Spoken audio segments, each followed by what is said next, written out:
निरीक्षण में अपने नियंत्रण में करा दे तो आपको कोई दिक्कत है? या आप चाहते हो कि इंतजामिया कमेटी की ही चौधराहट चले? देखिए वो मेरा भारत बड़ा खूबसूरत है और देखिए भारत जो है संविधान से चलता है। अरे यार आप एक ही बात बार बार बोलते हो। मैंने एक बात बार बार ना बोलो, उसमें मजा नहीं आता। आपकी प्रतिभा पर भी सवाल खड़ा होगा। कब तक हाजी नाजिम ये बताया कि हम लोग संविधान को मानते हैं? अरे भाई हाजी नाजिम ऋचा भी सही बात कर रही है। वो कह रहे हैं कि एएसआई भी भारत के संविधान के अधीन है ना। आपने उसकी एंट्री किस हैसियत से रोकी थी? आप मालिक हैं जाओ जमीन के? नहीं। आपने खरीदी अपने पैसे जमीन? नहीं। कि मूंगफली बेचने वाले ने 7 वर्ग किलोमीटर जमीन दान दे दी, उसके परिवार वाले हम माफी मांग गए कलेक्टर से, बोले भाई मेरी जान छोड़ो, ये फर्जी कागज है। आप चौधरी क्यों बनना चाहते हैं? तो हमारी शाही जामा मस्जिद है, हमारी शाही जामा मस्जिद है। ये हमारी, आप क्या रुमाल रख देते हो यार, कहते ये हमारी है। एएसआई की अपनी नैतिक जिम्मेदारी थी, रमजानों से पहले इसकी रंगाई पुताई करके दे और जो भी मानक है उन मानकों का इस्तेमाल करें। मानक तय करने का काम मस्जिद कमेटी नहीं तय कर सकती। आप लोगों के साथ समस्या ये, आप चौधरी बन जाते हो। वो निजी जागीर थोड़ी ना है कि किसी ने अपना 500 मीटर का प्लाट खरीद के मस्जिद बना दी। वैसा नहीं है मित्र, ये भाव ही टकराव पैदा करता है। बोले हमारी अपनी जायदाद है, हम चाहे जो करें। बाद में पता लगा कि दुबई से मैसेज आया था कि सर्वे हर हाल में रोकना है, किसी भी सूरत में सर्वे नहीं होना चाहिए। अब वही सर्वे एएसआई के लोग करने आ गए और चल रहा है इस वक्त सर्वे। वो दूर से झांक कर नहीं देखेंगे, वो दीवार छूकर थपथपा कर देखेंगे। तब आपको उस सर्वे से आपत्ति थी जो कोर्ट कमिश्नर को करना था, और अब एएसआई कर रही है। क्या ये बात है। महाराष्ट्र के कुछ बड़े नेताओं ने कहा कि कांग्रेस का प्रथम परिवार और उद्धव ठाकरे को नहाने नहीं गए, हिंदू के नाते जाना चाहिए था। तो उत्तर प्रदेश कांग्रेस के अध्यक्ष का जो जवाब आया वो बड़ा रोचक है और अद्भुत है। आज तक ऐसा जवाब नहीं आया होगा। उन्होंने कहा कि मैंने जो डुबकी लगाई थी संगम में, वो गांधी परिवार के लिए तो लगाई थी। प्रॉक्सी वोटिंग मैंने सुना था। क्या पर्चा देने जाओ, तबीयत खराब हो जाए तो एक प्रॉक्सी राइटर मिल जाता है, भाई ये हमारे बिहाफ पे लिख देंगे। ये नई खोज आई है मार्केट में कि उनके बिहाफ पर हम नहाए थे। मुन्ना भाई ये कुछ ज्यादा नहीं हो गई चीज। महाराष्ट्र में सरकार किस तरीके से गिराई जाती है, वो 3 साल हो गए, मसले दोबारा सरकार बन गई, उस पर कोई आज तक उसका न कोई रिपोर्ट है, न उस पर कोई फैसला है। जैसे ही संभल मस्जिद की बात आती है तो 2.5 घंटे के अंदर कोर्ट से जजमेंट भी आता है और उस पर कार्रवाई भी हो जाती है। ये सारी बातें, लोग समझदार हैं, लोग अनपढ़ और ठीक है मुन्ना भाई, ठीक है लोग आपकी समझ, ठीक है मुन्ना भाई अभी रुकना होगा, अभी मजा आएगा ना भिड़ो। बड़ी विचित्र स्थिति है। फैसला देर से आए तो आप नाराज, फैसला जल्दी आ जाए तो आप नाराज, फैसले पर देर से कार्रवाई हो तो आप खफा, फैसले पर तुरंत कार्रवाई हो जाए तो खफा। मैं एक मासूम सी बात रख के ऋचा के पास जाऊंगा ताकि सनद रहे, मेरे शो में सनद हमेशा रहे, इतिहास गवाही दे कि हाँ भाई वो बात ईमानदारी कही गई थी। अयोध्या में ताला खोलने का फैसला जब आया, ये तो 2.5 घंटे 3 घंटे 4 घंटे में इंप्लीमेंट हुई थी संभल वाली अदालत का मसला। वहां 45 मिनट में इंप्लीमेंट करा दिया था राजीव जी ने। 45 मिनट में तो दूरदर्शन पर चलने लगी थी, वो भी पहले ही खड़ी करवा दी थी जाके वहां। क्या तब मुन्ना खान साहब की सरकार थी। बोलो सियावर रामचंद्र की जय। इधर तब तो व्हाट्सएप नहीं था, इंटरनेट नहीं था, कागज से ही फैसले कापी जाती थी कागज के रूप में। बोले वो सब होता रहेगा, ताला उधर हो गया, बोले डन हो गया, बोले ताला खोलो, दूरदर्शन लाओ, तुरंत देश के नाम संदेश जारी करो। क्या हाजी नाजिम साहब, मेरे 2 सवाल हैं छोटे छोटे। एक, जब मस्जिद या डिस्प्यूटेड साइट कह लीजिए, डिस्प्यूटेड स्ट्रक्चर कह लीजिए, वो एएसआई के अधीन आ गया, तो एएसआई को रोकने वाली ये सो कॉल्ड कमेटी कौन होती है? इंतजामिया कमेटी। वैज्ञानिक दृष्टिकोण के लिए एक वैज्ञानिक और उसकी मूल प्रकृति न कहीं बिगड़े, इसके लिए एएसआई के लोग, ये 3 लोगों की कमेटी इसमें रंगाई पुताई का काम अपने निरीक्षण में, अपने नियंत्रण में करा दे तो आपको कोई दिक्कत है? या आप चाहते हो कि नहीं इंतजामिया कमेटी की ही चौधराहट चले और एएसआई वालों को बाहर कर दे हम और ताला की चाबी अपनी कुर्ते की जेब में डाल ले? ऐसा है क्या मसला? एक ही बात कहते हैं कि मेरा भारत बड़ा खूबसूरत है और देखिए भारत जो है संविधान से चलता है। देखिए अरे यार आप एक ही बात बार बार बोलते हो। मैंने एक बात बार बार ना बोलो, उसमें मजा नहीं आता। आपकी प्रतिभा पर भी सवाल खड़ा होगा।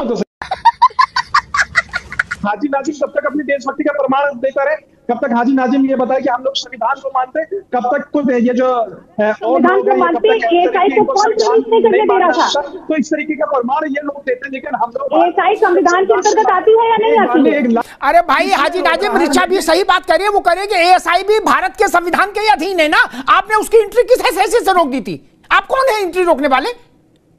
आप मालिक हैं क्या उस जमीन के? नहीं। आप मालिक हैं? नहीं। आपने खरीदी अपने पैसे से जमीन? नहीं। आप कागज नहीं दिखा पाए। जिस अब्दुल समद का फर्जीवाड़ा लाए थे कि मूंगफली बेचने वाले ने 7 वर्ग किलोमीटर जमीन दान दे दी, उसके परिवार वाले माफी मांग गए कलेक्टर से, बोले भाई मेरी जान छोड़ो, ये फर्जी कागज है। आप चौधरी क्यों बनना चाहते हैं? तो ये जो हमारी शाही जामा मस्जिद है, ये हमारी शाही जामा मस्जिद है। और दूसरी बात यहाँ पे आपके अभी रावत जी ने एक बात कही थी कि नहीं, हमारी तुम्हारी का लफड़ा है नाजिम भाई, ये हमारी, आप 4 रुमाल रख देते हो यार, कहते ये हमारी है कि शाही जामा मस्जिद की जो बात हम लोग करते हैं, अब एएसआई की अपनी नैतिक जिम्मेदारी है कि रमजानों से पहले इसकी रंगाई पुताई करके दे और जो भी मानक है उन मानकों का इस्तेमाल करें। अच्छा, मानक तय करने का काम मस्जिद कमेटी नहीं तय कर सकती कि मस्जिद कमेटी पर्चा लिख के देगी कि एएसआई को बुलाओ, ओए ऐसे यहाँ गुलाबी करना, यहाँ पीला करना, ऊपर गुंबद पे हरा लगाना, ये मस्जिद कमेटी नहीं कर सकती। ये फैसला एएसआई ही करेगी, क्या लगाना है, कैसे लगाना। भाई मेरे, आप लोगों के साथ समस्या ये, आप चौधरी बन जाते हो। आप कह रहे हो एएसआई हमारे लड़के, हम इनको काम पे लगा देंगे, ऐसा नहीं है मालिक। कानूनन एएसआई मालिक है उस भवन की। सारा संघर्ष ही इस बात पर है कि कमेटी के जो लोग हैं वो मानते हैं कि हम मालिक मुख्तार हैं इस जमीन के। ऐसा नहीं है। ये बड़ी अच्छी बात कही आप। भारतीय जनता पार्टी के प्रवक्ता और नेत्री ने अभी जो कहा आस्था की बात, तो मैं इनसे पूछना चाहता हूँ, अभी एक दिन ही हुए जो महाकुंभ, जो एक आस्था का विषय था और आस्था थी उसमें, जिसमें लोगों ने स्नान किया, उस गंगा में क्या पाया गया? मल और मूत्र, उसे आपने स्नान करवाया। ऐसी भाषा नहीं बोलनी चाहिए। प्रमोद तिवारी गए थे, अजय राय गए थे डुबकी लगाने, और अगर यही सच है जो मुन्ना खान बोल रहे हैं, कांग्रेस का यही सच है, तो राहुल गांधी से कहलाइए कि हम इसलिए नहीं गए नहाने। राहुल गांधी वक्तव्य जारी कर दे, ये वक्तव्य जारी करो ना फिर कि मेरा नेता इसलिए नहाने नहीं गया। ये देश की एक प्रसिद्ध दरगाह है अजमेर शरीफ की, रावत जी, नाजिम भाई आप भी सुन लो, वहां दरगाह की धुलाई होती है इतर से, कुछ पानी कुछ इतर, बाद में वो शीशियों में बंद कर करके कतर से लेके और अतर तक भेजा जाता है, भारत में भी भेजा जाता है। किसी ने सवाल उठाया? नहीं ना, किसी ने सवाल उठाया? नहीं उठाया। आप गंगा पर सवाल उठाओगे? त्रिवेणी पर सवाल उठाओगे? आपने समझा पर कोई सवाल उठाता है क्या? और अगर यह संविधान की देन है तो फिर हैरानी है। अगर इसको भी नाजिम यह कहे कि हम लोग तो संविधान को मानते इसलिए सवाल उठाते, यह तरीका ठीक नहीं। आपको पता है आप इस देश की बहुसंख्यक आबादी के प्राण के साथ छेड़छाड़ करना चाहते हैं, उसके प्राण तत्व के साथ छेड़छाड़ करना चाह रहे हैं, कहीं हिमाकत कर रहे हैं।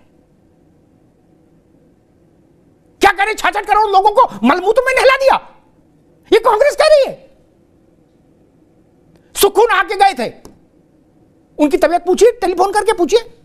प्रमोद तिवारी ठीक है कि नहीं? अजय राय ठीक है? सिद्धरमैया, वो डीके शिव कुमार, पूछिए ना मुन्ना खान साहब, ये सब लोग स्वस्थ हैं। आप कैसी बात करते हो? ये हिम्मत कहां से लाते हो मित्र? अजमेर शरीफ के लिए किसी ने नहीं कहा कि जिससे पटिया धो रहे हो वही पानी से बोतल बंद कर करके दे रहे हो, दे रहे हैं ना, और लोग ही धो रहे हैं, वो वहां शरीर हैं भी। कैसी बात करते हो? और आवे जमजम किसने सवाल उठाया? आय हाय जिंदा है, आय हाय जिंदा है। देश के बड़े बड़े राजनेता नहा गए, इंडिया गठबंधन के बड़े बड़े नेता नहा गए, आपकी पार्टी के मुख्यमंत्री नहा गए, डिप्टी चीफ मिनिस्टर्स नहा गए, सब स्वस्थ हैं। जो पहले 3 रोटी खाता था वो कुंभ नहाने के बाद 4 खा रहा है। जो सुबह 5 किलोमीटर टहलता था वो 7 किलोमीटर टहल रहा कर, अब ऑक्सीजन लेवल बढ़ गया है, बिल्कुल दिल आनंदित है। आप मुझे एक गांव, एक शहर, एक इलाका बता दीजिए कि अग्निहोत्री जी वहां 10,000 आदमी अस्पताल में भर्ती हो गया अचानक से, बता दीजिए। और अगर नहीं तो ये झूठ बंद होना चाहिए, ये दुष्प्रचार बंद होना चाहिए। आप भारत के आत्म तत्व के साथ खिलवाड़ करना चाहते हैं, आप भारत की आत्मा के साथ खिलवाड़ करना चाहते हैं, भारत के स्व के साथ खिलवाड़ करना चाहते हैं और सब कुछ संविधान के नाम पर करने की कोशिश कर रहे हैं। संविधान में कहां लिखा है कि आप गंगा को अपमानित करेंगे? ये लिखा है क्या बाबा साहब के संविधान में? कहीं लिखा है क्या? आप अपने तरफ झांक कर देखिए मित्र, वहां कैसा कैसा पानी आ रहा है। ये बड़ी अच्छी बात कही आप। जो इमारतें एएसआई के संरक्षित सूची में आ जाती हैं, एएसआई के संरक्षण में आ जाती हैं, उनके लिए ये नहीं कहना चाहिए हमारी अपनी चीजें, हम चाहे जैसे रंगाई कराएं, चाहे जैसे पुताई कराएं, चाहे जहां सीढ़ी निकालें, चाहे जहां बावड़ी बना दें, ये नहीं कहना चाहिए।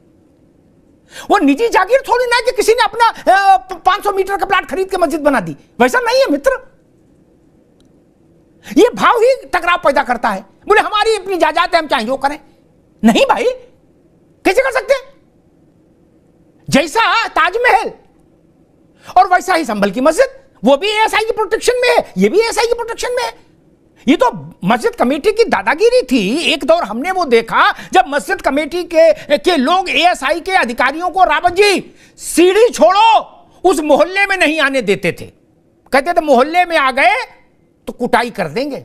क्या कागज में मस्जिद उनके पास थी, लेकिन घुस नहीं सकते थे। अभी जब हम आप बात कर रहे हैं, उससे 10, 15, 20 मिनट पहले एएसआई की टीम मस्जिद में दाखिल हुई है सर्वे के लिए। ये बात है। कल समाजवादी पार्टी के एक प्रवक्ता हमारे साथ इसी मंच पर थे, ऐसी बहस हो रही थी, तो उन्होंने बड़ी अच्छी बात कही। ये कुंभ का असर है, मुझे नहीं पता, क्योंकि कुंभ भी महाकुंभ है, उसका असर अब दिखेगा। एक तो वो भगवा कुर्ता पहन के आई जैसा रावत जी पहने, तुम्हें चौंका। मैंने कहा भैया, बोले ना भैया अब यही चलेगा। मैंने ठीक है, मैं समझ रहा हूं कुंभ का असर कहां तक है। और दूसरी बात उन्होंने कहा कि भाई साहब इस देश में कोई बाबर की औलाद नहीं है, सब हिंदू थे जो मुसलमान हैं। यह घोषणा उन्होंने की। रावत जी तो तब भी सरल, बहुत संपादित शब्दों में कह रहे हैं कि डीएनए, उनने खुल्लम खुल्ला कह दिया था। अब वो सपा के प्रवक्ता थे। खत्म। हे राजा जी, हे राजा जी, हे राजा जी, हे राजा जी,